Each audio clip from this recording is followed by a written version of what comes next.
Welcome to the Milt Talk Legacy Builders podcast, a place where Milts can connect to one another to inspire, motivate, and collaborate to continue to build a strong and well-connected alumni association.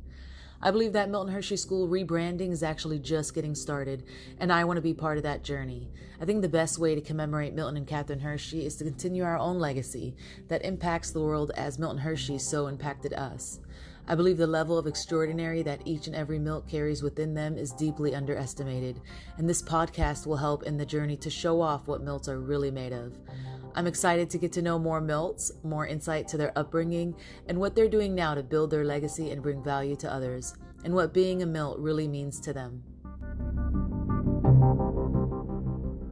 Today I'm speaking with Ingrid, aka Sazon Perez-Martin, class of 1998. She is the founder of Sazon LLC, offering services in health education and fitness, while also specializing in proper nutrition and aquatic aerobics for families, seniors, and children. With 11 years of experience in ZUMBA Fitness and AFAA certified in Pound, African Dance Revolution, and MIXXEDFITT Spin and Cardio Boxing, she's made herself more than qualified to enhance the lives of others. With a master's in health education, she strives to connect both the health and fitness world to best serve her clients and help them live healthier lives. Welcome to the Milt Talk Legacy Builders podcast. Ingrid, thank you so much for being on my show. Hello. Yay. Thank you for having me. Absolutely. And I said it earlier, but I'm going to say it again. I love your colorful background. I love your dress. I love your style. I love it all. You're like my spirit animal. I freaking love it. I couldn't pick what color to do my hair today. It's awesome. I really love it. Yeah. So I'm going to start with how old were you when you first got to Milton Hershey? I was 14 years old when I came to Hershey, freshman year, high school. Nice. Okay. I've talked to so many people who have come so early. You know, like I went when I was 10, I just interviewed someone who got there when she was 6. How different was it to come at 14, already in 9th grade? I think the biggest difference was because I was the initiator. I found out about Hershey. I sent out for the application. Yeah, wow. I convinced my mom, told her how whoa, they give you money to go to college. So it was really like a good, nice package deal presentation I had for my mom. Nice. They had to fill out the paperwork, but I think it all kind of worked in my favor. I had to write an essay too, so they had to know why I wanted to come. So I think it kind of, by that age, they want to know, why do you want to be here? Yeah. I made my story sound a little more dangerous than my reality is, but the truth is New York is a gritty city, and I could have ended up in one of the many potholes, sewers, whatever. And so I think, Hershey, leaving New York was definitely my way out into the world. You know what I'm saying? So many people trying to go into New York. I was trying to leave. Yeah. And that's awesome that you knew that for yourself at that age. Like there is a school, there's this opportunity. Whoa. This is good for me. Let me tell my mom about it. That's a very young age, and normally for most kids, immature age to even be thinking that ahead for themselves. Well, I tell you what, New York is a competitive city. So when you grow up and you see, I went to a Catholic school, so even still it was a little more private, but you see the competition and you see that, there's scholarships out there, but there's like 100 million kids applying for the same scholarship. So I said, how can I really put myself in a winning position? Absolutely. And so I don't make it too hard. When you see an opportunity. Yeah. Me. Step in. Yeah, right. And that's what I did. Yeah. Good for you. That's awesome. Did you have siblings? I do. I had an older sister and a younger sister. So the older sister, she was already kind of grownish, probably almost leaving the house by then. And the younger sister, who's roughly 2 years younger than I, she didn't get accepted. Wow. I think she's a little bitter about that still. Yeah, I bet. our relationship's not the same anymore. Yeah, I know. I could totally see that. I could totally see that. That's tough. Because then it's almost like your lives go different ways. You know, Yeah, you're for sure. growing up here 80% of the time, and she's growing up here. Yeah, I could totally see that. So your sister, so she ended up staying in New York. And are you guys close now, or are you guys still a little bit distant? Unfortunately, still distant. Yeah. I think, you know, it's hard to say exactly what it is. Yeah, you know? yeah. But I think maybe a lot of Milts can relate to this, where when we move away from home and we come back home, it's almost like home's not home anymore. Absolutely. You know, they're like asking you, when are you leaving? Yeah. Your room's not your room anymore. Or if you wore the same clothes, you know, it's not sharing anymore. It's like I took it or I stole it. And I'm like, wait, you act like I'm not bringing it back. You know, it was like we weren't siblings anymore. It sounds crazy, you know what I mean? So, which kind of doesn't surprise me, even through the years when I'm thinking about it. It doesn't surprise me that I yearned for that sorority life, that relationship with other, you know, because I didn't feel that need with my blood sisters. So but I yearned for it. Yeah. So it kind of totally makes sense why I was just like seeking those relationships, you know what I mean? Absolutely. Yeah. It is. I literally just recorded another podcast with another Milt in class of 07, and she said the exact same thing. Like there is a separation, you know, or like a distant or something that happens with family. Like they're still your family, but it's different, you know, and you do feel like it's harder to fit in the same, you know, with your own family. Yeah. And so many Milts have said it. We all experienced it, and it's not really talked about a lot, you know. Like I don't even think I even talked about it with my own family, you know, that weird, because I have 2 older sisters who didn't go to Milton Hershey, and then me and Alat went to Milton Hershey, and then my 2 brothers went. So there's always been a separation between us 4 and our 2 oldest sisters. Yeah. Oh wow. Isn't that crazy? Interesting. Yeah. And they're the closest. Like one of my sisters is closest to my mom because she lived with my mom most of her adult life because we were away, you know. And then my other sister in California just kind of stayed away and stayed in California because she just was going through a lot in her life and was the oldest. So they weren't qualified because they were too old to go to Milton Hershey. They were like in 11th grade, and one I think was already graduated or in 12th grade. Wow. But yeah, that separation, and it is almost like on their end, it's almost like maybe not a jealousy, but it's just a separation. And on our end, honestly, I think we don't want to use the word. Yeah. I don't like jealousy. I don't like envy, but you got to call it what it is sometimes. You know, not that it was wrapped up in silk bonnets and all that and with cream peaches and cream, whatever. Right. But I think from the outside looking in, they might have looked at us like we had it good.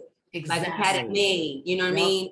We getting a lot of things offered to us, given to us, and of course we're living through it. Now, if somebody asked me how my experience was, it helped my growth. It was a safe environment for me, but I know that it wasn't a safe environment for everyone. Right. You know what I'm saying? We all went through stuff within ourselves, but we were going through it. We didn't know we were going through it. We were just going through it because you still got to live. You know what I mean? Yeah. It's not something that you can verbalize or vocalize or even share with them because they're in their bag. Yeah. So are the parents, because I would come back and everything I would vocalize or whatever, it was like, oh, is that what you're learning there? Yeah. What you're learning there? Yeah. Am I being disrespectful? Right. And I knew I wasn't. Yeah. I knew I wasn't being disrespectful because Ingrid was still the same Ingrid. Ingrid was still obedient. I just had more of a voice. Yeah. Yeah. Yeah. Exactly. And I was disrespectful. Yeah. Yeah. Isn't that crazy? Because the whole family dynamic is shifted, you know, the way we were when we did go home was was completely different. How we were personally, like who we are, was so different when we would go back to our home environment than who we had to be when we were in Milton Hershey, you know? like for us, my sisters might feel like, oh, you got it good, you went to Milton Hershey kind of thing. And on our side, we're like, you don't even know. Yeah, we got it good long term. You know, of course, they set us up. We had lots of opportunities. We had more resources, but we also dealt with a lot of trauma of first going there, feeling abandoned, like having to deal with these stranger house parents telling us what to do and all this, you know, culture shock and everything. So they're on both sides, there is like a different argument, you know? But it absolutely shifts the forever relationship that we'll have with our family, you know? Some people got better, some people got worse, some people, you know, just completely separated. Is different. But the more that we talk about it, or the more that we dissect it, the more we can understand and then potentially help other kids or other families going through it. Because I would for sure love to be able to mentor Milt now, you know, like, hey, I've been there. I know what you're going through firsthand. I know what you're going through, you know, and hopefully a program for kids on the other side, the siblings and the family on the other side, to keep that, somehow keep that connection so that it doesn't continue to happen, that we, you know. And honestly too, I think you alluded to it before, you know, the turbulent relationship you had with your mom. I think a lot of us came from that too, like a turbulent, hard upbringing that already made life at home hard. You know, then we got to deal with this on top of it, and then the separation, and then back to this and back to this and back. It's like it's hard. It's that, yeah. Because I know during Milton Hershey, I didn't want to be in Milton Hershey. I didn't want to go home. Like I hated both. You're like, where am I gonna go? Yeah, it was just like I don't fit in here. I don't fit in here. I don't like you. I don't like you. What the heck, you know? Like it's crazy. It's crazy, but it's a different dynamic. So did you do sports? They say if we can if you can make it in New York, right? They say you can make it anywhere. Well, I made it in New York, but if you can make it in Hershey. Yes. You can make it anywhere. You can make it anywhere. Yes. You know what I mean? You can do it. Exactly. Although some people kind of failed after they crash and burn, but whatever. That's another story. Everybody has to go on their journey. God, I know. Oh, I gotta buy soap. I gotta buy shaving cream. Wait, what? This is what? Yeah, that's exactly part of life. All this costs money, rent, utilities, a phone, everything. It's crazy. We talked about that too. I talk about this with every meal. It's almost like we left there with like an unhealthy entitlement, almost like, you know, complete shelteredness. Make it worse. Then they make it worse too for the following classes. Because I know when I graduated, we got the senior suitcase. It was $500. Yeah. The $4,000, and that was $1,000 per year, not semester, per year. So when I was going into Hershey, that was what's selling me. I'm gonna get 4 G's to go towards college. I'll take it just for attending the school. Yeah. So I'm like, for every year I go there, they give me $1,000 to go to. That's not a bad, but somehow, some way, I know the scholarship changed. I know people got laptops. Then the scholarship changed to like everything except for $1,000 for the semester or some big BS like that. I was like, hello, I'm still in school. Can you grandfather me into this? Because I had to do some funky stuff. I was out of state student. Some financial aid person helped me get in state. Then I had to become an RA just to help with the financial. Then I got kicked out of the dorm rooms as an RA because I got caught with a freaking lit candle. I was on the front page paper and everything. Like, oh my God. And that semester, Penn State the students go on protest because they threatened the president of Black Caucus. So there was this whole racial tensions on the campus, and the students took over like the student hub, and they were like camping out during like finals. And I'm just like, my life. That's crazy.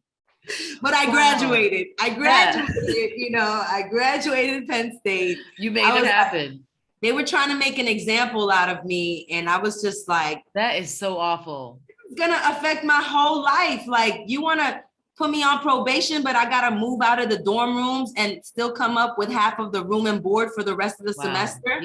Yeah. That's awesome. But you know what? God works in real funny ways, because I met a mentor like that. He was meaning to already reach out because he wanted to put me in a committee. He ended up, his family ended up housing me. Wow. For not only the rest of the semester, but that whole summer. Wow. No cost, nothing. I was just like, what's the catch? Beautiful. Yeah. So I tell you, like, even in the midst of tragedy, Yeah. I mean, I hear it and I believe it. And as much as we don't like to say it, tragedy breeds purpose. You know what I mean? And it connects you to the right people. You meet angels in the skies, and it just leads you closer to where you need to be. But it's like, if that hadn't happened, I wouldn't have met this man, or I wouldn't have had that relationship. He wouldn't have been able to offer that gift out of sincerity and me really believe it, that people are really that kind. Because he was also a pervert, don't get me wrong. So I had to be like, how am I going to trust people? Intention. You know, you could be like, okay, let me meet your family. Let me tell my mom first. First, I got to tell my mom that I was kicked out of the dorms, but I'm glad I got a recovery, but plan B to tell. But all of that, you know, all of that happening, I really, again, I don't believe in coincidences. I really don't. When all of that happened, it was just like, what the? Yeah, that's crazy. Yeah, it's true. I always said God has a very funny humor, you know, very funny sense of humor, because he will do things that are like, it seems like it's horrible, but there's a reason, and then this is the reason, and you know, and life was probably better with them than it was in the dorm anyway, you know? Yeah. Wow, that's awesome. So once you graduated, then what was the next thing? Graduation. Well, my current husband scooped me up and moved me to Philly. And found me a job. I was like 2 classes short. So this job was really cool with letting me finish my 2 courses while having a full-time job. So I thought I was pretty lucky. But within the first year, you know, as they call them new honeymooners, where we were expecting our first daughter. I was 23 years old, a program coordinator at after school program. And this was the Beacon programs in Philly. So this is Philly. So that happened. I became a mom. She was a little early.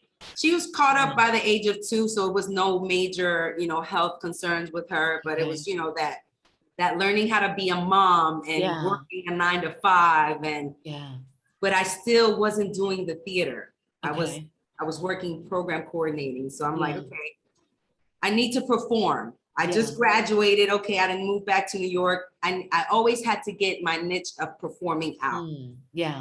Linked up with the step team. So I was already a part of my sorority connect lines we created doing the summer step show. So I got my performance, you know, needs out like that. That still wasn't enough. I did some local theater. I did some things at Bordentown. I did some things in Cheltenham Arts Center. Even some things in Haddonfield in Jersey. And throughout the years, just did a couple different shows, Little Shop of Horrors, Nonsense, Susical the Musical, what else? Smokey Joe's Cafe. Got so many different shows. That's awesome. The last one, which everyone knows about it, because it came out in the movie, is all about my neighborhood in New York, in the Heights. So I was able to do a production of that in Jersey in 2016. And so that was awesome, because I was already kind of like in La La Land. Bella was already in the world.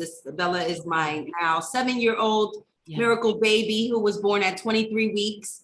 And it has spastic cerebral palsy, but obviously is developmentally delayed. But she's quite the warrior, and she's gonna be fine. But you know, God gave her to the right set of parents. I'll tell you that. Yes. You know, so getting all caught up with all her stuff and trying to be super mom. Why do we do that? Why do we try to be super mom? Who are we trying to prove? You know, but whatever. Me, in that case, my mental health went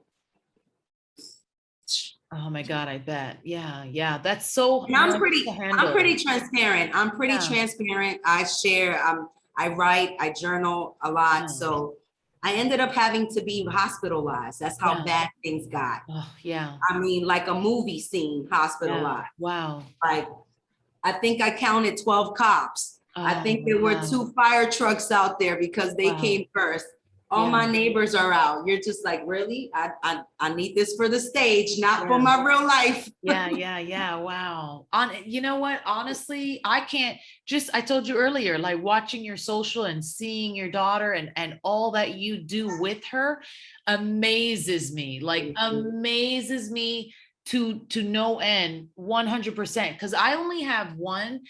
And motherhood honestly was and is the hardest thing I've ever experienced. It's in the beginning, it was very debilitating. Like I look at other moms who struggle way more than I did. Zamina's healthy. She's perfectly fine. Nothing's wrong with her. And I still had such a hard time grasping motherhood and staying sane, you know, and not depressed and sad and scared. So to watch your videos, like 100%, I'm in awe.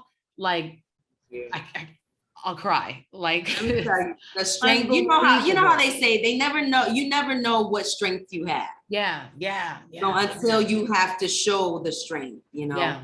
I don't know that I could have done what you're doing. Like, oh, you would have. If he gave it to you, you would have had no choice. Yeah. You know, this is so true. Yeah. No, just like when I was in grad school, I was getting chemo and driving, still working full time and driving because we lived in Allentown, putting 100 miles a day on my Honda CRV. Yeah. And people were like, how do you do it? I'm getting chemo because it was through infusion. And this is for yourself. This is for myself. Well, for your lupus. For my lupus. Oh my goodness. And I'm reading my chapters, you know, I'm sitting next to other people getting dialysis and whatnot. Yeah. Not even thinking about it. I'm just doing what I got to do. Yeah. Now I'm thinking, I'm like, oh, did I really do that? But everything is temporary, right? Like we talk about pain is temporary. All that stuff is temporary. You got to get through it. Bella has been singing this song over and over. And I think it's just like a message in you know, back here. But everybody knows the song. You can't go under it. You can't go. Yes. You can't go through it. Right. And I'm just like, yeah. And then it's always like, I'm not scared. I'm not scared. Look, whatever it is, right? Yeah. And I'm just like, you know, so it's plain in that she's been singing it. She's, you know, with Bella's disability, she echoes a lot and a lot of repetition. There's a lot of things. So she's very into, if she's into something, you're going to hear it like 900 times a day for like the next 3 months or whatever. Yeah. It's just going to be repetitive. And so she's like into that. And I'm like, you know, you put it into perspective. Yeah. It's not just about the video that she's watching and them teaching her the concepts of over, under, through it. It's not just that. Put it into perspective with your life. Put it into context. Yes, absolutely. And I'm just like, and that's why I say, like, I'm telling you, my journey with Bella, even that, it's like so many things. It's just like, yeah. Oh, yeah. Oh, okay. Yeah. Oh, okay. Don't worry. I was worried. I was like, when is she gonna walk? What if she's not like caught up to her like peer group and she's not walking by then? This was like my initial worries of when she was born and whatever. I'm like, yeah, she's gonna walk when she's ready. Yeah. Yeah. You know, we keep trying to compare not only our kids but each other, ourselves to each other. Right. Because this is what society makes us do. Right. You know, and then my husband, who was already a special education teacher before we had a child with special needs. Again, no coincidence. Wow. Somebody that knows all the laws. Wow. Come on, God. You know what I mean? Absolutely. Wow. You know, you're not going to get one over on us because when you have a child, any child, but especially one with special needs, you're their advocate. Yeah. You're their voice. So it's just like, you want to be on, you want to do the best that's for them, because honestly, they're not going to tell you because it's going to be more money for them. Yeah. Yeah. And that's the way it works. And you don't know that because you're thinking, oh, everybody's thinking about the child's best interest. No, everybody's thinking about their money in their pocket. Yes. They're going to do the job, but everybody's thinking about their money in their pocket. Yes. You know, so I'm not going to be offended, but I know at the end of the day that who really cares about me and mine is me and mine. Exactly. You know, so when we work with other professionals that work with our child, we say, thank you for joining our team this year. I'll let them know you're joining my team. Yes.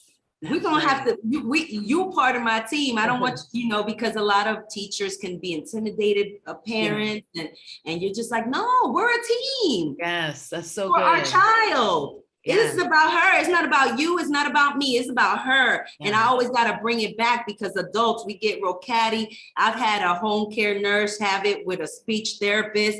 And who paid for it? Bella did. Yeah. Bella paid for it because she didn't have services for, I think, like a 2-month schedule because of some adult drama. Yeah. Yeah. Yes, that's absolutely right. She paid. You know what I'm saying? And so again, it's easy for me to get worked up or whatever, but then I got to think about things happening for a reason all the time, you know?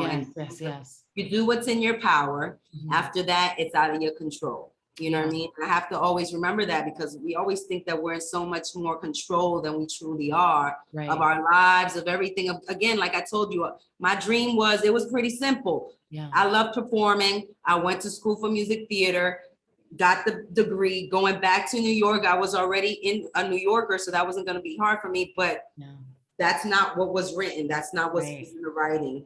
You know what I mean? Yeah. For some reason, I wasn't meant to move back to New York. I didn't. I never did. Yeah. You know? Isn't that crazy? It is. So it's just like, oh, okay, so I'm not going to be on Broadway. So yeah. Or now what? I don't want to say not yet. I don't want to say not. That's right. That's right. It still happen. You know what I mean? That's so I'm not knocking it. I'm just saying that that's not the ultimate. This is not, you know, when I was in Hershey, that was it. That was it. Get to Broadway. Yeah. Be like Marcus James, be like Marcus Paul James, you know, or beat him to it. Cause I was always like, you know, Marcus would get all these compliments. I'd be like, thank you. Yes. Yeah. We had so much talent. I mean, so many gifted, talent. You know, and then just thinking about that and then thinking about Wellington. And that's what he was trying to do, was really like, he figured out how to win. And he was trying to really share with his friends his blueprint, or let's win together. I don't want this just for me. I want to share it. I want to help. However, let's do this together. And I'm like, that's how it's supposed to be. Yes. So when you finally meet some Milts that are like getting back to like what you should be. Yes. Granted, I get it. Some people change, and sometimes you'd be like, okay, it's not the relationship we had at school. We gotta understand that all of us have grown and we're not the same people. So we have to respect that. Yeah. We might be even better people or suckier people. Yeah. it can go either way. Yeah. But we want to hope that everybody's better. Yeah. Yeah. And not bitter. Right. But, you know, it's part of the growth. But you know, it's that reconnecting, like what you're doing. Like I love it. And it's multi-generational, because we weren't even in school at the same time. I would have never met you, you know what I mean? Exactly. Lord knows when's the last time I saw your brother, you know what I mean? So, I know. So it's like there's no reason why not, because we do have a huge thing in common, a huge thing that connects us all, even if we've never spoken, you know what I mean? Yeah. And now that we're grown, or you know, adults, we're realizing a lot of things from the past that affect us now, that we have in common, that we should connect with, you know, learning more about ourselves. Yeah, exactly. That's right. Yeah. And each other, as we are learning about ourselves, reaching out to the right ones, you know, the people who are in alignment with what we're looking for, our vision, you know, vibing with those people. And the people that aren't, that's totally okay. You know, no problem there. They've got their own little vision going. Yeah. But it's awesome in the Milt community. You can always find other Milts who have that, you know, vision that you have, or who have that, you know, the same thought process, or where you want to go. You know, there's always going to be someone, you know, or two or three, you know, Yeah, the Let me tell network you is something. endless. I'm gonna always be a cheerleader. I was a cheerleader. You know, they say you're your number one cheerleader, right? Yeah. But I love to cheer. Yeah. I love to cheer for people that are winning. I love to see people just doing them. And when it be Milts that I don't even know. And I love what you share. I don't know any of the Milts that you share because they're none of them are from mine. But I'm just like, look at them. A vegan restaurant, whatever in Philly. I'm going there next time. Yeah, I right. don't even know him, but I'll be like, I'm a Milt. Not that I expect a discount because that'll be like, right. no, not that, but really like just support. Yes. Again, it doesn't need to be, it doesn't need to be like a huge donation. It doesn't have to, it can be so many different ways, you know, and of course, financial goes a big way, but people always think that it has to be financially, you know what I mean? Yeah, exactly. Social media, a like, a comment, a repost, that goes such a long way. Exactly. A And sometimes referral can be even more powerful than, you know, donating monetarily, you know, it could be way more powerful than that. Yeah, exactly. Wow. So now so you've had Bella and you guys, you know, struggled through that and won that battle and are still winning that battle. When did you decide, did you always know you were going to be an entrepreneur, or do you think that happened later in life? Again, no coincidences, right? My father was an entrepreneur. He had a photo studio, 1 hour, you know, back then when people had photo studios and you had to develop your pictures and you had to wait and you know, the negatives and all that. So my father had a 1 hour photo studio across the street from my school. Wow. And then the other side eventually became a discount store. And then my mom had the discount store. Wow. Wow. So my mom had the discount store. My dad had the 1 hour photo studio. My mom was a lunch lady though at the public school. Wow. Yeah. So my dad's main thing was the photography. And that's how I got into the performing arts school, because the photography teacher from Harlem School of the Arts, he was coming to develop his pictures at my dad's studio. And he said, oh, you have kids, you know, we got a school of the arts or whatever. And that's where my performing arts career, right in New York, in Harlem, next neighborhood from Washington Heights. And it was all because the man came to the photography studio, and that's how I learned it. But yeah, it always been present, the entrepreneurship, you know what I mean? But I didn't think about owning my own store or anything like that. You know, I just thought about, I like performing. I'm gonna go to college, right? School, average student, not the biggest nerd. Again, I was like, I can't compete with all these kids in New York. I'm not gonna get a scholarship. I need to find something that's gonna help me, right? So the performing, I was like Hershey. Then my first role in Hershey, believe it or not, parent weekend show, freshman year, they casted me as Sandy in Grease. Oh my God, that is hilarious. I wore a blonde wig, and then what's his name? Sandy, and I cannot think of the opposite of Sandy. It's been so long since I watched Grease. But Sandy's boyfriend, I want to say was Dave Touche, their older brother, and he passed away like right after he graduated. Oh, okay. Wow. I forget how, but I just remember that he was deceased. And, you know, I only had that one interaction with him because I was new to the school when I was a freshman and he was a senior. So it was like, this is weird. Yeah. And I'm playing a white girl, like, I'm like, I'm a Dominican girl from New York and you putting a blonde wig on me. Like, this is hilarious. This is pre-Little Kim, right? This is pre-Little Kim. Like, so you haven't seen anybody do that like that. So I'm like, okay, I played it off. And then sophomore year, I did Once on This Mattress, and the whole school loved it.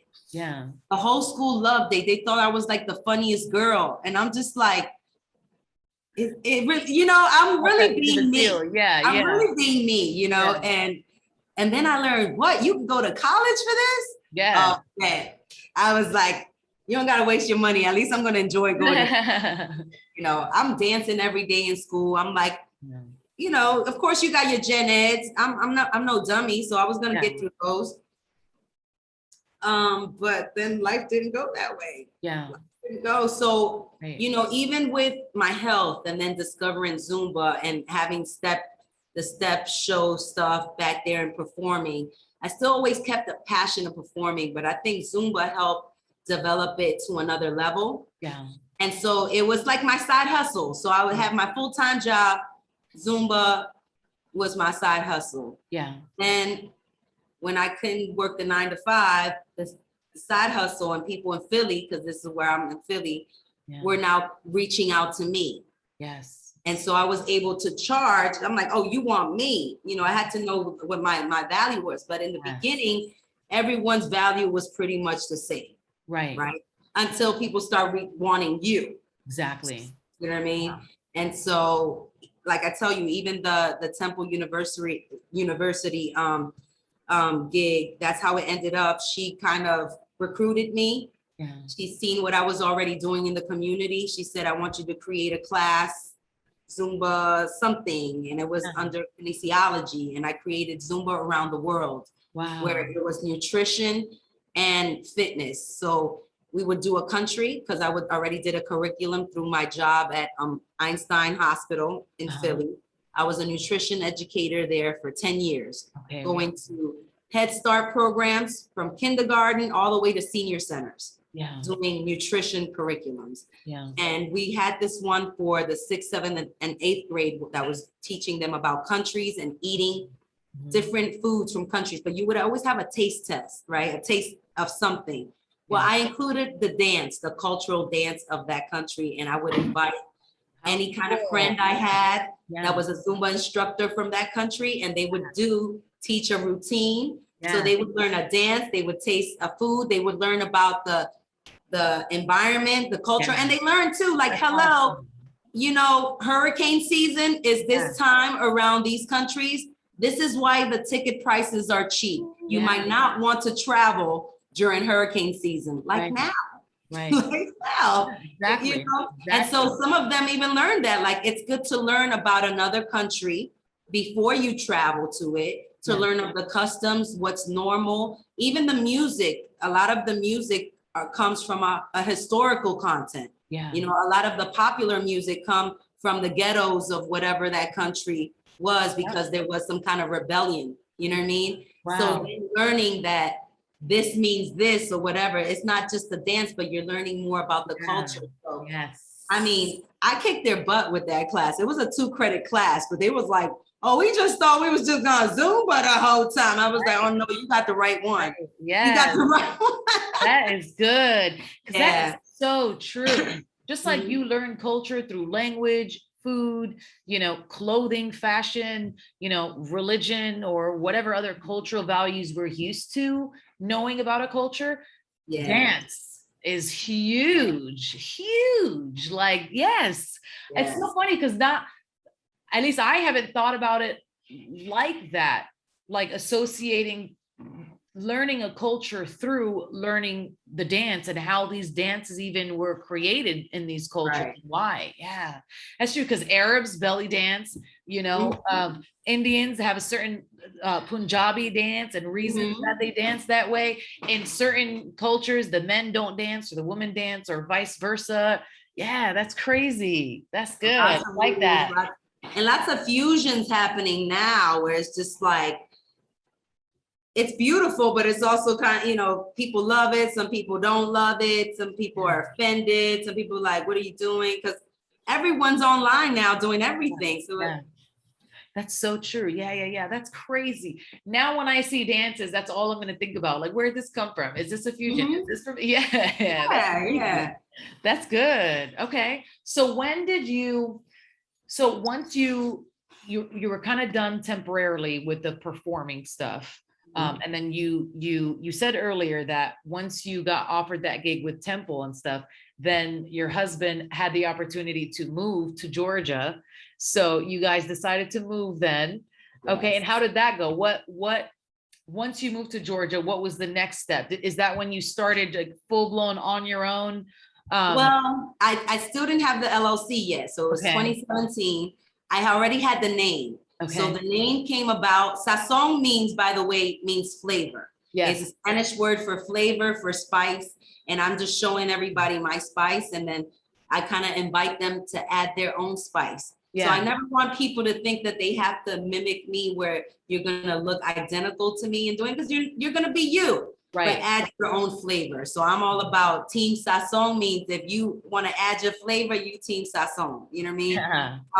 So I always had a Team Sazon from the fundraisers I was doing in Philly. I had a team, everyone. I had an Asian person, a white person. My husband joined the team too. Every time I would perform different places, my team was a variety of spices. Yeah. Okay.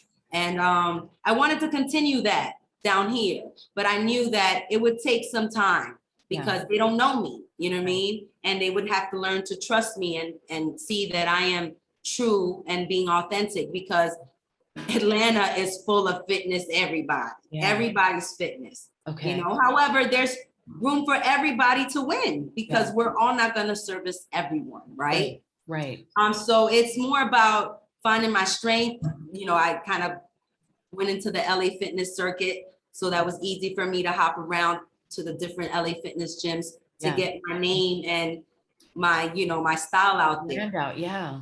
You know, so that took a minute, then gained, you know, good relationships, had my first gig, my first, I want to say, party that I threw. And it's really kind of like I strategically invite showstoppers, people that I know that if I put them together in a show, that it's gonna be, you know, a nice, you know what I mean? Yeah. So the first one, I think I shocked people. They were like, whoa. Of course, my nerves and my blood pressure was but I did it, and I was able to do it the following year again. It's still a challenge because Atlanta is a different kind of city. They're into a certain style of music, and I'm a world. I kind of, you know, and so even though you have to do your homework and know the people, you still want to stay true to yourself. Right. You know what I mean? Absolutely. So yeah. And I also pride myself in being a gypsy. So Yeah. I don't expect to stay here forever. So I'm like Jesus, I'm passing through. Yeah. You know, I'm like, I'm gonna be here, help some people. Let's see how long I'm gonna be here. But I finally got I'm not incorporated, but LLC here, finally got had time to really get the business aspect of it. Like, no, let's make this legit. You know what I mean? And then started being kind of like putting different branches out. So my LLC inspired my husband to start his own, and kind of like, he's always helping me out because we're a family, it's a family affair. So he's always stage crew something. If he's not my chauffeur, he's something, right? But he needed his own thing. And so he was finding different things. Now he's going to lean towards the tutoring. So he's going to be doing the tutoring for the kids. My daughter, who was having it rough, just like a lot of our kids during the beginning of quarantine, finding her own thing, not having the social. I said, concentrate on you. Got her the sewing machine. It was collecting dust for a little bit. Then something kind of sparked and she started making some stuff, and she's inspired. So I'm just happy to see everyone just kind of, it might take time. It didn't happen on, because I said she was in a different, headspace. She had to go through what she had to. She also got therapy because we're big on getting therapy, not trying to get a Black man, an educated Black man to get therapy. That's the hard part. That's the hard part. But as far as like my daughter, she was open to it. I've been getting it, and, it's helping. It's helping, it helps. And so, it does. The blessing in disguise with the quarantine was that it stopped everything for my family to move. Like literally the one car we had, someone hit my car in the beginning of quarantine, and I'm sitting in a parking lot. I'm sitting in the car in a parking lot, and someone hits my car, totals my car. Oh my goodness. Blessing in disguise, because we didn't have to go anywhere. I mean, everyone was starting to do virtual. Everything was virtual. Got more money than people were trying to give me for the Honda that I was trying to sell. Awesome. And now I have my first luxury car. Hello. Yeah.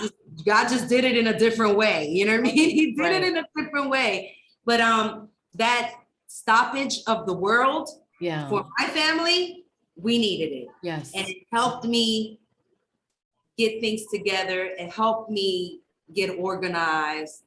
And we created, can I take off the green screen? Let me see. I can take off the green screen. I'm going to show you what we've created here. Yeah. So we created our own green screen studio. Very nice. He painted the floors. Yeah. Wow. These are curtains. That's our garage door back there. You can see the, oh my goodness. And then the walls on both sides. Wow. Mirrors. Those are IKEA mirrors, the square ones. Awesome. The LED lights that everybody got for their kids' rooms. You do it. And so we just get the green lights.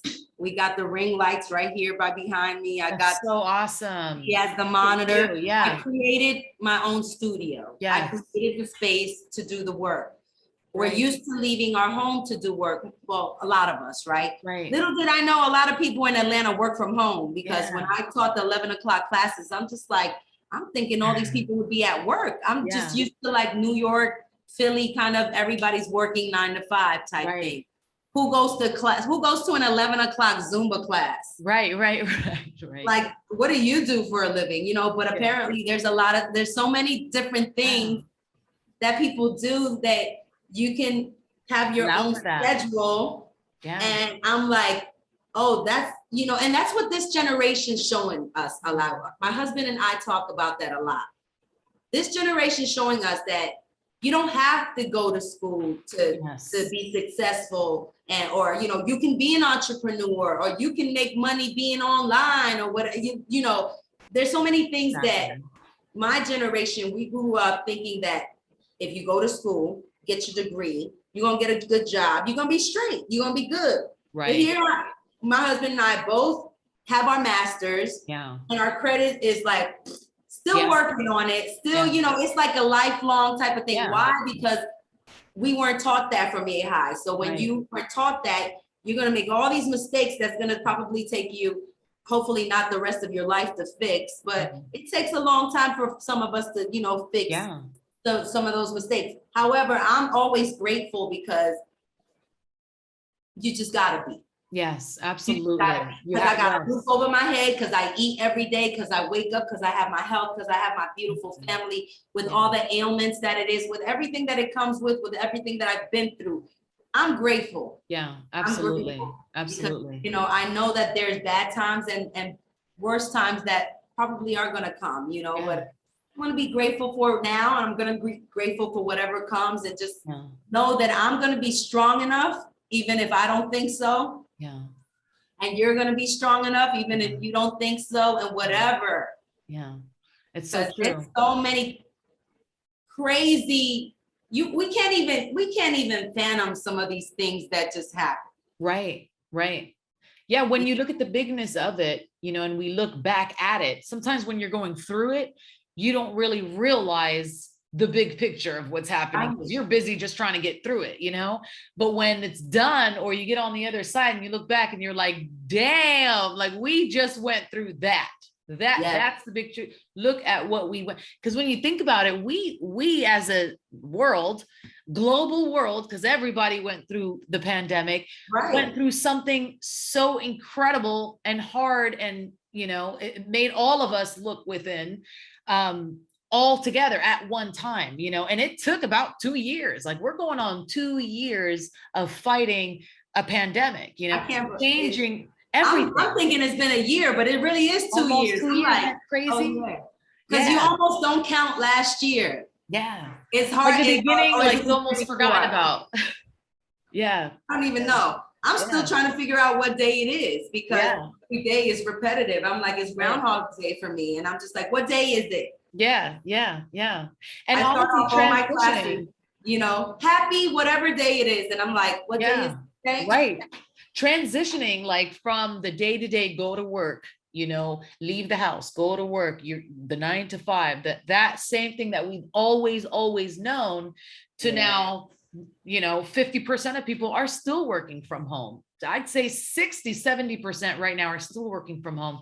More people have gotten into entrepreneurship now than ever. Yeah. So it's huge transitioning. Your business went from 100% in person to now probably 70% virtual, 30% in person. It may change again, Right. So many things have happened. And when we're going through it, we're just like, we're just going through it, like almost eyes closed, just getting past it. And then you look back like, dang, we really just did that. Yeah. We did. We did. So I'm like, we did this. We did this. Yep. I'm like, hey, we did this. And we should do be it again. grateful. Yeah, we should. We're still here. We're alive. We're well. Some people's lives have even gotten better. Some people's businesses have gotten better. Like what you said, so many more people that I've talked to have had positive things that have come out of COVID than negative things. And even though so many people had negative, especially for the people who lost people or people who have died themselves, obviously there's no coming back from that. But for the people who have lived through it, somehow it was like better, like people's life in general got better. Now people are home with their kids more.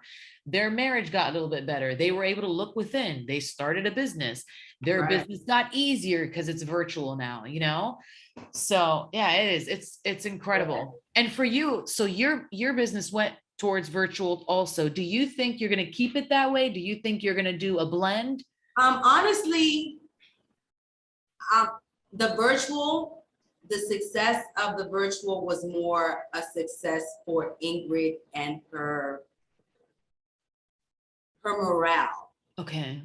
I can't tell you that financially virtual was successful. Yeah. Because, of course we want to look at success as financial, but that's not always healthy. I'm not going to count it as that. Right. In October 2020, I was able to start going in person and start teaching aqua twice a week. Okay. So that's when I was like, whew, I'm seeing people, and I felt safe because they're in the water, I'm in the platform. Yeah. That was the only thing being taught that time, and it was very, very, it was safe. Yeah. And so that was my doing the Zumba. Honestly, I had to collaborate with a friend because I wasn't getting people to come to my class. So I had to reinvent. I said, you know what?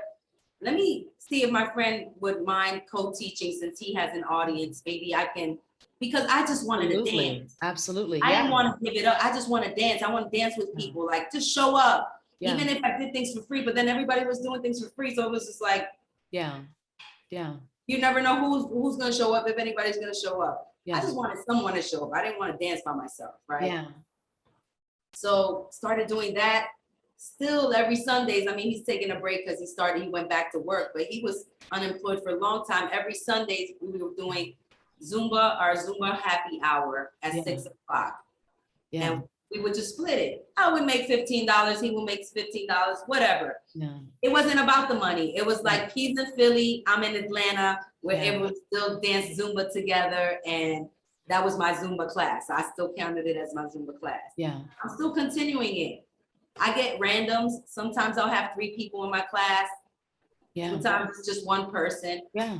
As long as I'm dancing with someone, So at this point, it's like I'm not doing that for the money, because I know that if I continue doing it the way that I do it, I've added and promised God that I will incorporate everything that I do, him in everything that I do, that his light is seen through me. Yes. And as long as I do that, I know that everything is going to be good. Yes. You know what I mean? Yep. And he uses me to get his work done, but that hopefully my will is aligned with him and I'm going to be good.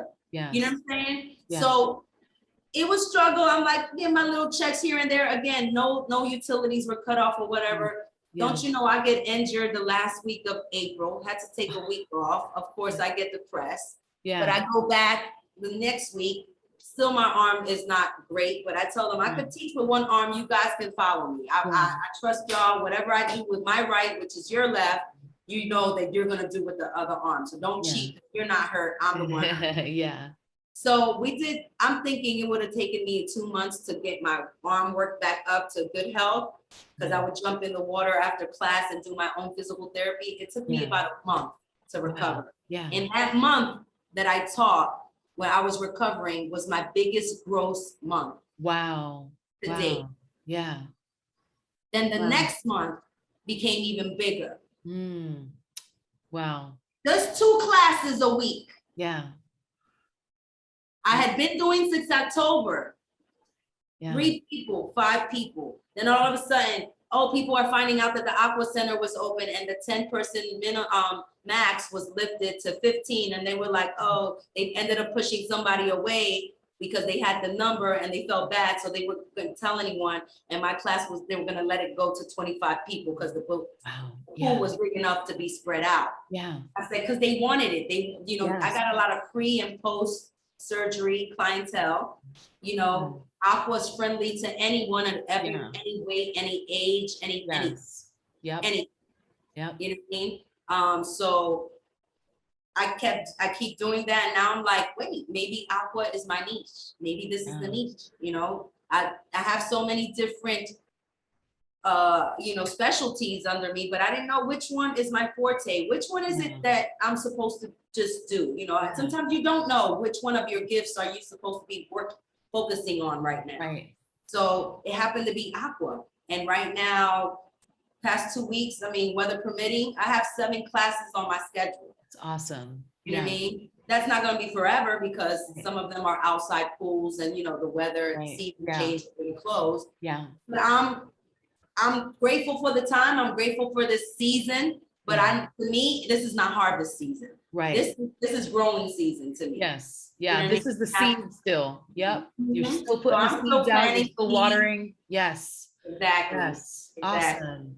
You know, I love when I see your social, I love your family dynamic and how you guys are both making it happen and raising your Bella, like, and the fun that you guys have together. Like, it's awesome. I love seeing it because my husband and I are in business together, and sometimes we could be so serious, you know, like, and then when we do try to be playful together, it's a little awkward because he's a little more serious than I am, and we get a little embarrassed with each other. And I watch your videos and I'm like, man, I freaking love like how just authentic and fun, and like you guys are both just yourselves, and the way you play off, like you could see how much he puts you on a pedestal up here, and then you do the same exact thing for him. It's awesome. Oh, like 100%, I get a lot from that, just seeing that. So what advice would you give to people who are building a family, they are building business, they're trying to build their legacy together, and to keep that fun, happy, like, and like you said, that submissiveness to your husband, and he shows a same like submissiveness to you. It's amazing. What advice would you give towards family dynamic like that? Well, I'll tell you what, you definitely have to laugh every day. Yeah, that's good. Find time to laugh. I think the kids help a lot. The kids always help, you know, kids and pets always help. I learned to start praying for my husband. That's good. Of course, we're always thinking about ourselves, but really praying for our partner instead of complaining about wherever they lack. To pray that they get strength or see or pray on their strengths, you know, because nobody's perfect, you know what I mean? So I've been kind of a charge for me is I've been reading devotionals every morning for my husband because I want to be intentional. So I have to, when you're intentional, you have to make a plan and do it, right? I'm gonna pray, or I want to lose weight. Well, what's your plan, right? I want my relationship to get better, so I got to do something about it. My doing is what's in my control. I could pray for my husband. That doesn't cost anything. There's a little time, you know. I may miss one day of the devotional, but I go back and, you know, but it's on a regular thing. You find the time to do it because I really want my marriage to succeed. I know that I come with some baggage and he comes with some baggage, and sometimes that's gonna clash, but ultimately I know that we love each other and we want to show that unconditional love that we all don't know, but we want, that we desire. And that unconditional love is hard. It's hard. It's hard. So working towards that and being reminded. So we have to remind each other with reading together and as much as we can. So sometimes he's reading with Sanaya now because he drives her to the bus stop in the morning. And sometimes we're just doing it individually, you know what I mean? Yeah. But we'll try to just at least, you know, always be thankful. At least always be thankful. So always showing our thankful and our gratefulness for each other and everything. Oh, that's so good. I thought I heard the bus, but I needed to kind of tell the teenager to listen for the bus. Oh, that's okay. I heard it. Yeah, that's so funny. Sometimes, you know, when you get those phantom noises, like sometimes I'll be in the kitchen and I hear my daughter say "mommy," and I'm like, "Yeah," and she's like, "What?" And I'm like, I hear it all day long. It's the worst thing. I think after you become a mom, that's it. You just hear you're like, "No, you didn't hear it." Like, she's in another country, and you hear it. That is crazy. Yeah. But that's true. Like, marriage is work. Like Chris tells me all the time, he's like, sometimes I don't feel like you think about our marriage enough. Like you like, it's almost like you take it for granted, or like you don't really think about it as much as I do, you know, because he would love to do daily devotions with me, pray with me more, you know, just talk with me more, just talk about us, you know, and our future. He's such a very good talker, you know, and very like in focused and all of that, you know, and I'm very, it's hard for me to talk about. How did y'all meet? Isn't that crazy? Yeah. I'm like, and I think a lot of that is trauma, like how we were raised not to talk, you know, no feelings, mostly anger, like not good communication. So it is so hard for me. He would love for me to pray out loud, you know, but I am even embarrassed to pray out loud with him. You know, I'm always like, you pray, you know, and it's awesome that he wants that and wants me to practice that. And that's the work I need to get better at. Oh my God. You know what? I'm so happy to hear that. And you know what? More so happy that he's the stronger one. Yeah. Oh my God. Because usually so for that. What I hear is the woman is usually the stronger one. Yeah. In culture and faith and a lot of things, you know, because the man is the worker and the, you know, he's right. Non-talkative one. Right. Yeah. But to hear that, it's almost like, oh my gosh, that's awesome. Because I had to get to a place, I felt like, see, I wasn't trying to convert them into a religion. That's not what but I knew that listening to the word or hearing the word, it helps put things in perspective. The problem is a lot of times it takes us a while to find somebody who we want to hear the word from that we can connect to. Like the way they say it, that you're just like, oh my gosh. And you want to hear them talk because when they talk, you understand the way they say it. Yes. Yeah. It's like find your favorite teacher. That's what preachers are. They're just teachers. You know what I'm saying? So I don't look at it like how when I was born and raised with a priest, you know what I mean? Because it was very like, because all that, I just probably turned mute, you know, I just like, and don't hear it. Just go through like the standing up, sitting down, praying, kneeling, whatever, you know. Doing, I know all the motions still, you know what I mean? But it was when I finally went outside of my religion and went to non-denomination and heard they were still reading from the Bible, but they were explaining it in a way that it was just like, okay, I could come back. I could come back. And then I started bringing my notebook. I don't even call it church. I call it school. I'm going to school. Because I'm a nerd and I like to learn. So you see me in there like, you talking good. Because you can do that. And you know what I'm saying? And just be like, oh my gosh. And it just put things in, again, to perspective. And so granted, they weren't there when we were in Philly. We were trying to find a home. We kind of sort of found a home before we left, but it wasn't home yet. Came down here when they met the person that I met in Philly, because I was at a women's conference. I told her we would come visit her church when we came down here. That's who our pastor is now. It's a female. She took over her husband's church. He passed away way before I knew her or whatever, but she kind of branched off. Or some people went with her. Of course, some people weren't with the woman. With the right. So you can imagine. But something about her and the way she speaks, she almost reminds me of me. I were to be a preacher, you know, and when my husband and my daughter first experienced her, they were like, yep, we're joining here. Like, so they saw the connection.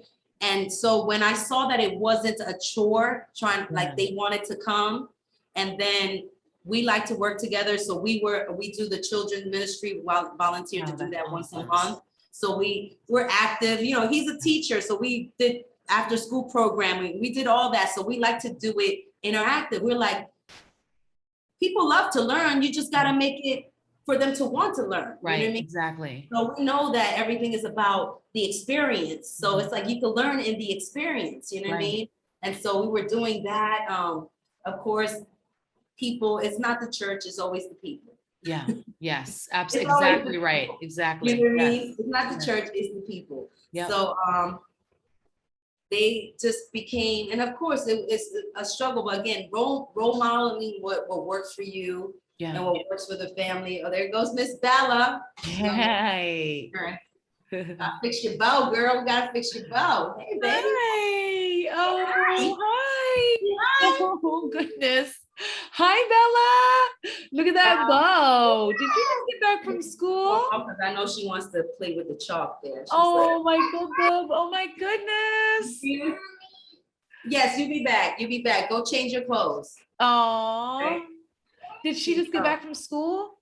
Just, yeah. That's what I thought I heard was the school bus, because they drop her off right in front of the house. She's so cute. Oh, my goodness. It brings like tears to my eyes just seeing you with her. It's incredible. I got a doll for the rest of my life, right? I got a baby doll for the rest of my life. I know. And a little best friend when she gets older. Oh, it's adorable. My energy. Yeah. You got, so my older daughter, she's more like her father. Like, we've gone to concerts before, right? And I'm hyped. I'm like, yeah. They're over there like, now Bella is my party. That's so my cute. Oh, that's the best. She's gonna be like, yeah, and I'll be like, yeah. Bella, yeah, that's so you want to take it to the club. That's so cute. Oh my goodness, what a blessing. Such a blessing. Yeah, she's beautiful. And the way, you know, when I see the videos of her with the horses and, you know, doing the horsemanship, incredible. I love the idea of animals and kids. I really feel like as kids are growing up, like having animals around does something to them psychologically, like mentally, psychologically, emotionally. Just to be able to have that connection with animals is so, so important. So I remember when I first saw those videos, I was like, wow, that's awesome. She's getting her around animals. It's so good. Yeah. Now, right now, she's building her relationship with Royal, because he's way big now. Is he a dog?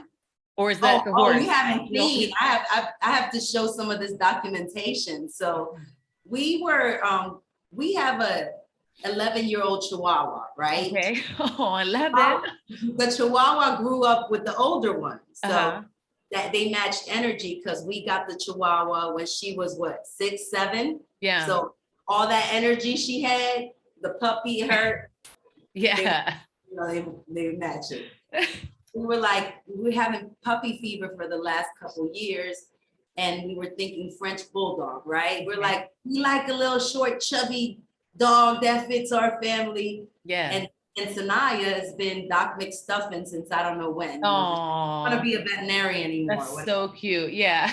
He loves animals, and I'm like, okay, I think it's time. And then when quarantine came, we was like, you know what? This is probably the best time to try to train a dog. Everybody's home. Yeah.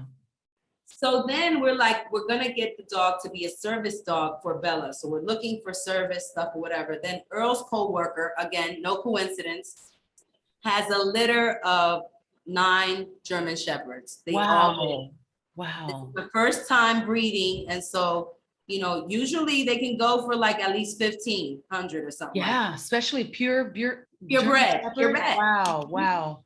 So she was like 800. We like, eight? What?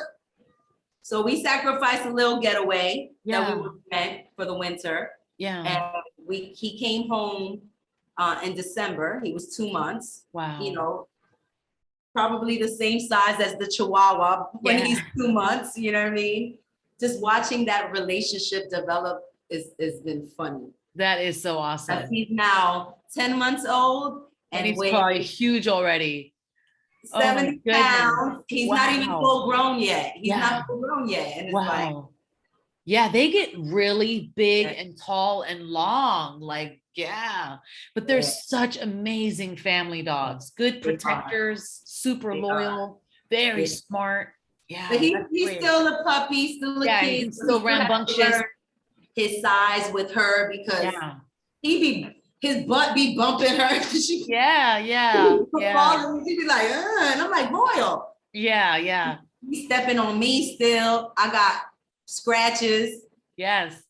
The training is so big for big dogs. Oh my goodness. Yes. We actually got him. We sent him off for his training. He was away for 6 weeks. Good. We did, invest in that. Again, we wanted to make sure that, so we sacrificed because we're we see the importance, just like a child. Yes. You have to make that time and investment to want to make sure that you're caring for the animal, the child, whatever it is. Yes. Do the best, so it's another family member. It is, absolutely. And they require lots of investment. Yeah, that's so good that you did that, because the bigger the dog, the more training they need to be able to be the breed that they're designed to be, That's awesome. We all went because he wasn't that far. He was like 15 minutes away. So we would go like a week, practice with him. Good. So because we're learning too. Like it's like he learns all the training, but then the human dummies need to learn. So it doesn't reverse the training. Right. Absolutely. Yeah. So we had to learn too. And it was just like, It is. It's work. I had a couple big dogs before. It is so much work. Definitely is. But the outcome, like how they say, you're a mom when your hands dirty with shit. Yes. Oh, I say after that, you picking up dog and you're just like, oh my God, who knew this? I know. This hot, heavy chunk. I'm used to Chihuahua poop. I'm like, oh my God. This took my fingers before. Now it takes my whole hand. My daughter had to teach me how to pick it up. I learned I was doing it wrong. How funny. I'm like, I'm trying not to get dirty. Yeah. She's like, don't squeeze, just grab. Do it in pieces, Mom. Do it in pieces. That is so funny. Do it in pieces. That's great. In pieces, I'm like, oh yeah. That's so cute. I love it. So second to last question, what is your overall vision for your business, your family, your legacy for your family?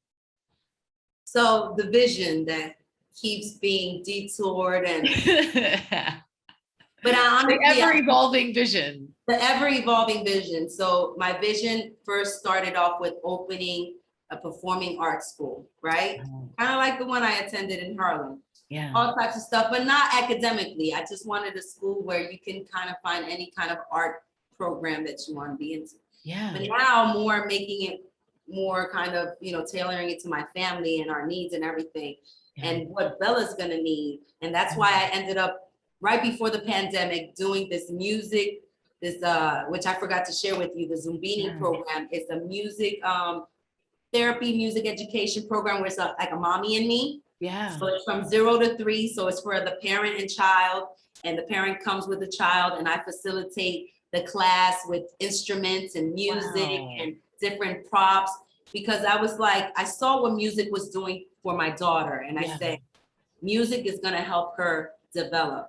Yes. But then paying $50 a pop to someone when I realized I can do this myself.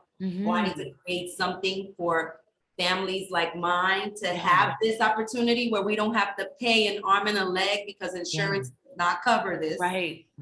Nope. That's going to involve all types of therapy for them to achieve their goals, their, IEP goals. I'm like, I need to create this place, this space, this, so in the meanwhile, I'm getting all these certifications, this knowledge, kind of helping it develop, seeing what her needs are. And the bigger goal is to have like a little gym type place. Yeah. Hopefully it'll be like McDonald's, that it kind of like becomes worldwide, but that is exclusively a foundation, but using music and movement to help them with their needs, but Development, yeah. For the specific population, because they do have that, but they have that for general ed folks, you know. Okay.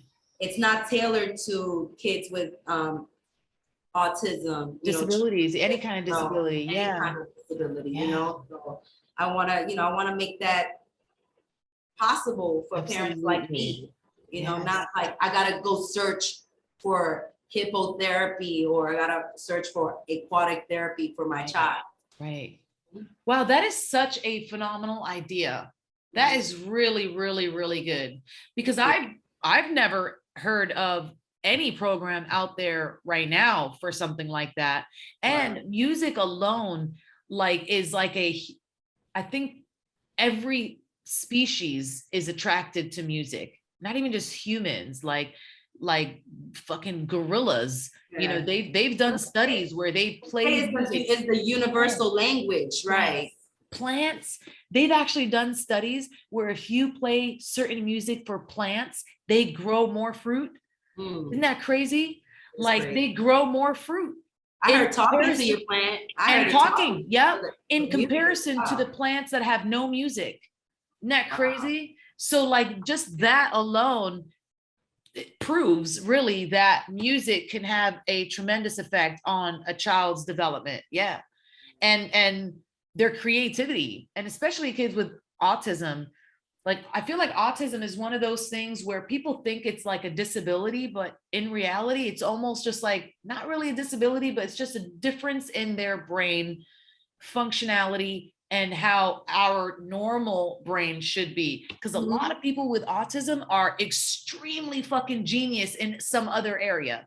And it's usually like instruments, creating maps, math, you know, engineering, things that are usually harder for other people. Or they're like, oh, you have to have a certain brain to be good at that, you know? But like it comes easy and even like genius level for kids with autism. It's crazy. But don't we always, I mean, when we look back at history and we look at the people that we labeled as geniuses, there was something wrong with them.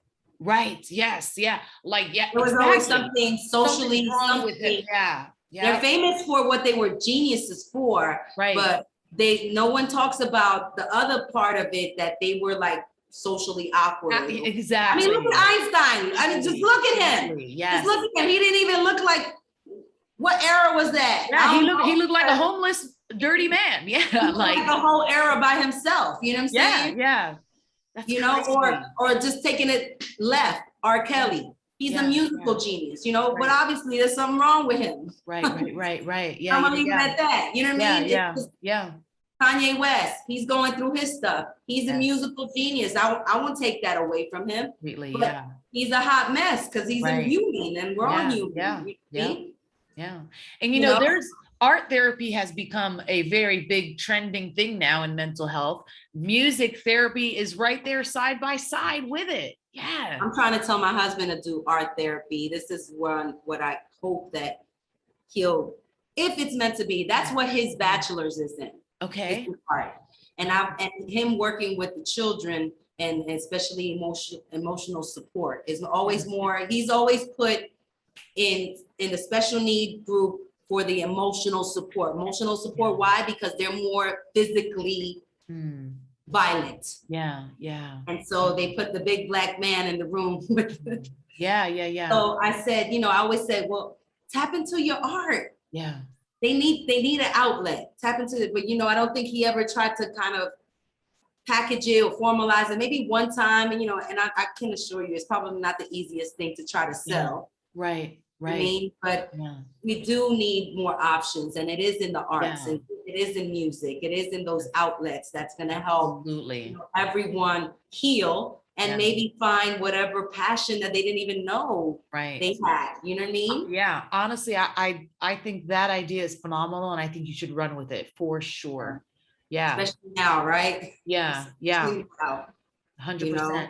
And even for, you know, the older kids, I know you said it's going to be from 0 to 3, but as you grow and as the idea continues to grow and to enhance and open that up to even the older kids, you know, who have disabilities or autism or whatever the case is, to be able to have that, you know, music therapy or music development, whatever it is that you're going to do, but open it up to the older kids too. Yeah. Oh yeah. I can only imagine, you know, being 14 and, you know, having a disability and having this, and, you know, all you got are like the normal programs that everyone else is doing. Yeah. And imagine if that 14-year-old could end up being amazing at the trombone, or listening to music could calm them down so much that they could live a more quality life, you know? Yeah, that's good. I think you should run with that. I think that's a phenomenal idea. Yeah. My neighbor's an art therapist. So she's been telling me all about the art therapy and everything that goes into it and all the results that they're seeing. So yeah, I'm already aware of that part. So 100% music is a huge, huge thing that a lot of times, and dance, like you could couple the two, you know? Because you already do the dance. No, music and movement. No, it's both. It's music and movement. Yeah, I said that. 0 to 3 is the program that I got certified in, under the Zumba thing. But what I want to create is it's gonna have no bounds, because obviously our kids don't fit into your average 0 to 3 category. You know what I mean? So mine is not gonna have an age. It's gonna be like caregiver. That's good. Yeah. You know, client, caregiver, you know, but I guess they say guardian or parent because they think the guardian is going to be with the person who's that age, right? Got it. In my case, whoever has that person, whoever is going to be with that, you know, develop. Because some kids are nonverbal. Yep. Sometimes they might communicate with you know, I've seen videos of people that cannot talk, but then can sing opera. Wow. Yeah. And you're just like, yes, I've seen that, where people have that one? Full-blown stutters, and next thing you know, they sing miraculously. Or they have like a heavy accent, and when they sing, it comes off with 0 accent whatsoever. Yeah. Amazing. Isn't that crazy? And it's like, because that's their gift, and that's what they're supposed to use it for. Wow. And everything else, I guess God said, you don't need to talk like everybody else talk. They babbling anyway. Right. Yeah. You know what I mean? This is what I need you to do, and I just need you to do this. That's so good. That's good. Wow. You know? So last question. I loved this conversation. I know, we can like so awesome. I know, and it's totally okay, because those are the best. That's me though. That's so good. So last question. You're gonna like this one, I think. What does it mean to you to be a Milt? Yeah, I remember reading that. And there's so many answers. There's so many answers. It's different for everyone. Well, what does it mean to be a Milt? To be a Milt, it means to me, it means to be, you gotta be able to survive. So you're a survivor. Yes. Good. You're a survivor of everything. Whatever everything. Situation, you know, is put in front of you, you're able to, you know, being a Milt, you're able to survive any environment. Yeah. Hey, babe. Yeah. Perfect time. You can say hi to, wait, I've never said your name. Zahraa. Oh, Zahraa. In Arabic, in Arabic, you pronounce the H. In English, in Arabic, it's Zahraa. And in English, it's Zahraa. I like it in Arabic. Yeah, thank you. I never get a chance to say it in Arabic. Oh my gosh, I love it. Like, I'm like, I've never actually said it out loud. I was like, I want to say it out loud. And I'm always changing everybody's name. I had an accent in everybody's name. And I'm just like, do you mind? I don't mind at all. I'm like, do you mind? But no. They just came out. I always get excited when he gets home. Oh, that's like great. How are you? And our and how we do our. I'm in a training. Oh, you're in a training. I'm like, we're still working. How we our marriage and how we look happy and how we look working together. So of course that's what you see, right? You don't see all the bad stuff, you know. Yeah. How you get there? Well, how long have you been married? 10 years now. And oh wow. Yeah. Yeah. Thank you. I was year 7. Huh? I was year Rough. 7. Very hard. Yes. It's so true what they say. That 5 to 7 year mark is almost like it comes right down to the line. Yeah. Like, are we gonna walk away or are we not gonna walk away?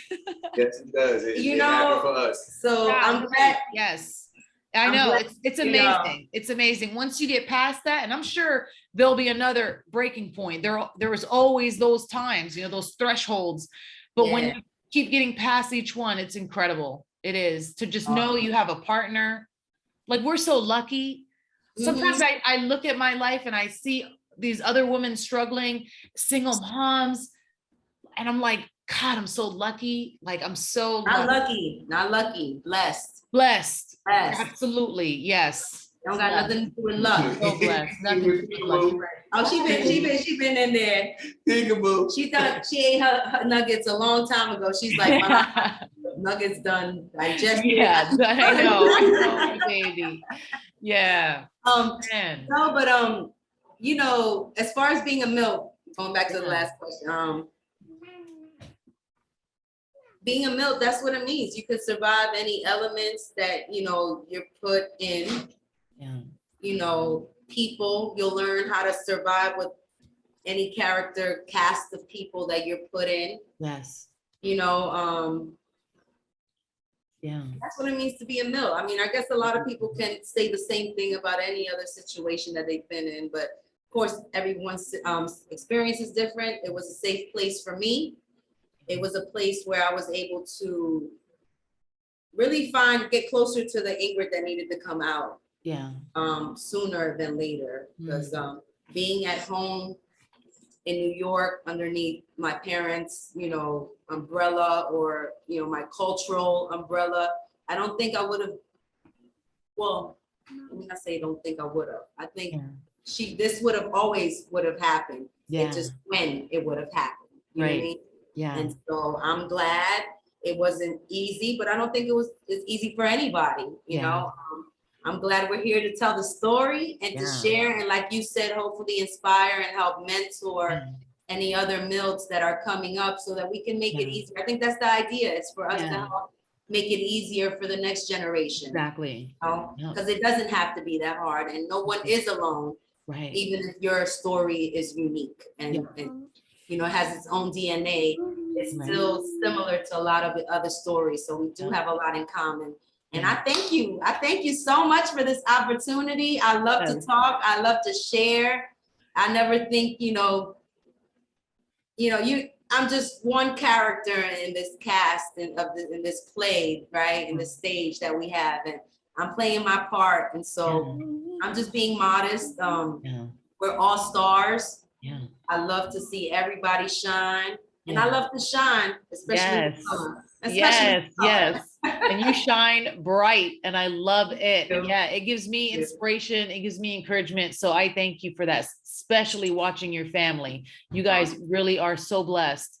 I get a lot out of it, seeing it. So it's encouraging for me and my family. Yeah, it gives me hope, keeps me going, which is, yeah. And again, like, kudos, more than kudos. Like, kudos is a small word compared to what you deserve for everything you go through having to raise a child like Bella. It's absolutely incredibly hard, and you make it look easy. You really have made it look easy, and it's incredible. Yeah, I can't wait to see all the more things that you're going to do, because you're going to do some amazing things. Your personality is so bubbly, and I love it. Yeah, it's so good. Keep doing it. Golly, keep shining as bright as you possibly can. Yeah, don't ever put that light out. I appreciate you. Thank you. So sometimes it gets dim out here, but you gotta go back to the source. And I think that's why my faith has gotten so strong in the past couple years. It's so easy for you to get in your head, you know what I mean? Because you're your worst enemy. Yeah. There's supporters out there, but again, like I said, you always have to be your number one cheerleader. Yeah. And that devil knows how to get to you. He knows how to get to you. So you gotta go with who's stronger than the devil. Right. Absolutely. That's it. That's a main, through all the Milts that I've interviewed, every single Milt falls back on their faith. every Amen. single meal. That's It's awesome. amazing. It's so That's amazing. awesome. Isn't that That is crazy? awesome. Like Milton Hershey did well somewhere. You know what I mean? Because we all have this incredible level of faith. Everyone I've interviewed, everyone gives it to God and has a strong relationship in their faith. Yeah. I wish you would have been able to interview Wellington. Oh my God, I know. I was just thinking, like, I felt like he should have been the one that you interviewed. Yeah, that's Even though I know I'm the one, I was just like, wow. oh, he would have been so cool to interview. He could have shared a lot, you know, but I think maybe it's meant for me to talk about him. And, Yeah, absolutely. you know, Yeah. but he definitely, and his legacy is going to live on, and we're going to see much more of it. Yeah. I'm sure I'm going to be a part of it. There's no doubt, some way, somehow, Yeah. I'm going to be a part of it. And I love what you're doing. I can't wait to see more of what you're doing. Please let me know how I can continue to support and what I can do. I mean, I don't know if this was more for me or for you. Either way, I feel honored. No, this was amazing. This is all for you guys, and I get so much out of it. Equally. I just branding Milt's the way we should have been branded all along. Not poor poverty kids, oh, poor them, but powerful survivors, like you said, powerful, resilient people. Yeah, we're incredible. We really are incredible. And the light needs to be shown how incredible we are. Yeah, we are so awesome. Yeah. So before I let you go, I want you to shout out any social media platforms, websites, anything you need people to know about you so that they could follow and share. All right. Hey, y'all, follow me. Make sure to follow me on my social media. Tags is IG on Call Me Sazon. That's call, C-A-L-L, me, M-E, Sazon, S-A-Z-O-N. There's an accent mark, but don't worry, you don't have to put the accent mark with the handle, all right? So check me out. I'll be doing lots of stuff online, live, Zoom, whatever. Check it. Awesome. Yay. Good stuff. Okay. And I'm going to post it all in the bio when I post your episode too. I can't wait. Awesome. Awesome. Bye. It was so wonderful. Oh my God. Thank you so much. It was nice meeting you. Mwah.